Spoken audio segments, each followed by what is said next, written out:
સરગવાનું healthy શાક બનાવવા માટે સરગવાની શીંગને ઉતારીને ધોઈ લીધી છે। હવે શીંગને સુધારી લઈશું।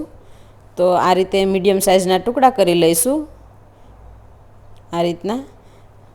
તો સરગવાની શીંગના ટુકડા કરી લીધા છે। તો હવે આપણે શાકનો વઘાર કરવાનો છે। તો વઘાર માટે 1 ચમચા જેટલું તેલ ઉમેરીશું। તેલ ગરમ થાય એટલે સરગવાની શીંગને ઉમેરીશું અને 10 મિનિટ આપણે તેલમાં સાંતળી લઈશું શીંગને આ રીતે। 10 મિનિટ જેવું થઈ ગયું છે। હવે શીંગને કાઢી લઈશું। હવે આપણે એ જ તેલમાં અડધી ચમચી જીરું ઉમેરીશું। 10 થી 12 કળી લસણને પીસી લીધું છે એ ઉમેરીશું। 2 મરચાંના ટુકડા ઉમેરીશું। લસણ લાલ થાય પછી આપણે એની અંદર 3 ડુંગળીને ઝીણી સમારીને ઉમેરીશું અને તેલમાં આપણે એને સાંતળી લઈશું।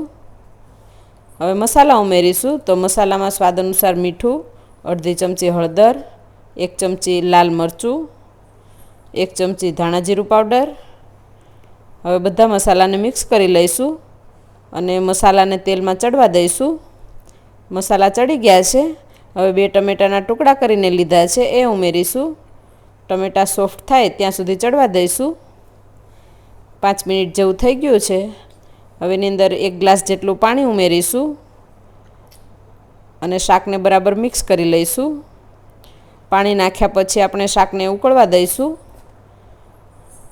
શાક ઉકળે પછી આપણે એની અંદર જે સરગવાની શીંગ તેલમાં સાંતળેલી હતી એ ઉમેરીશું અને મિક્સ કરી લઈશું।